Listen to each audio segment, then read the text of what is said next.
اللهم صل وسلم وبارك عليه وعلى آله. لا والذي خلق القلوب خوافقا يا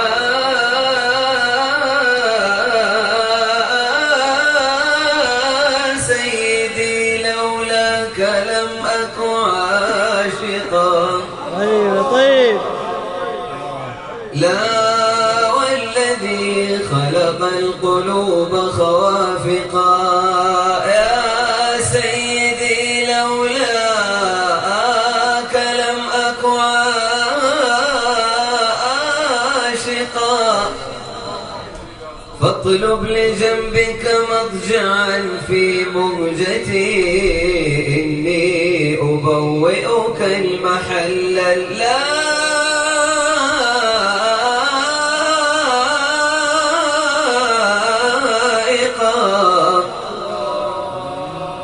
واستقبل الدنيا بوجه باسم متهلل وصل المحب الصادقا. فإذا ابتسمت فإنها إشراقة تذر الوجود مباهجا وحدائقا. وإذا نطقت فإنها درر إذا نثرت على سمعي لمعنى بارقا.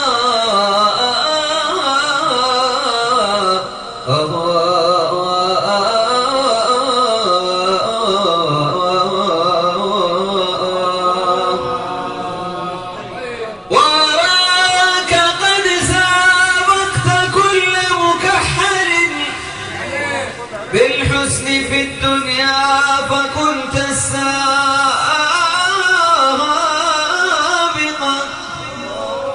أكرمتني ووصلتني ورعيتني ووثقت بي ورأيتني بك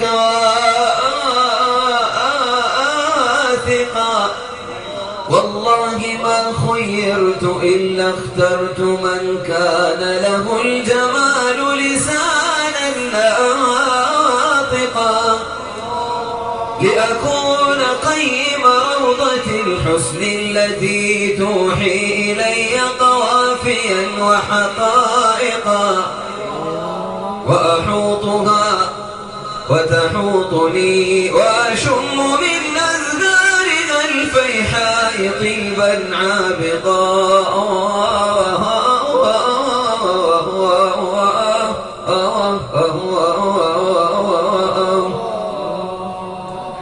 حيرتني في وصف حسنك إنه مهما صفك أجد هناك فارقا.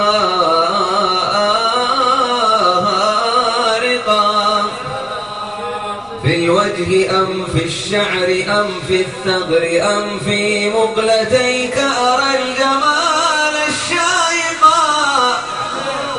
نسقت تنسيقا دقيقا فاتنا في كل جزء منك أصبح رائقا.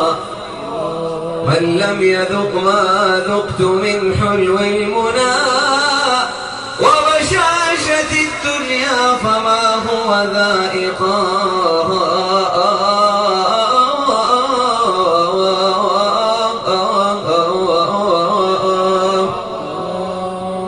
ويسر عيني أن ترى إنسانها في ماء وجنتك المليحة رائقا. ولقد ذكرت الحسن في جعرانة فأثرت من ذكراك عرفا فائقا. يا ليت قومي يعلمون بأنها أحلى القرى ماء وأكرم طارقا. وبأنها كانت معسكر فاتح متبصر ملأ الشعاب فيالقا.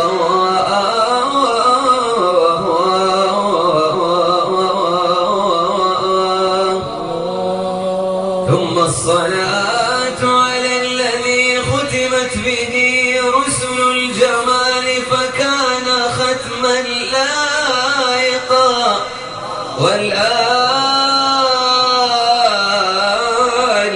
والأصحاب أقمار الهدى والقطب ما هز النسيم شقائقا.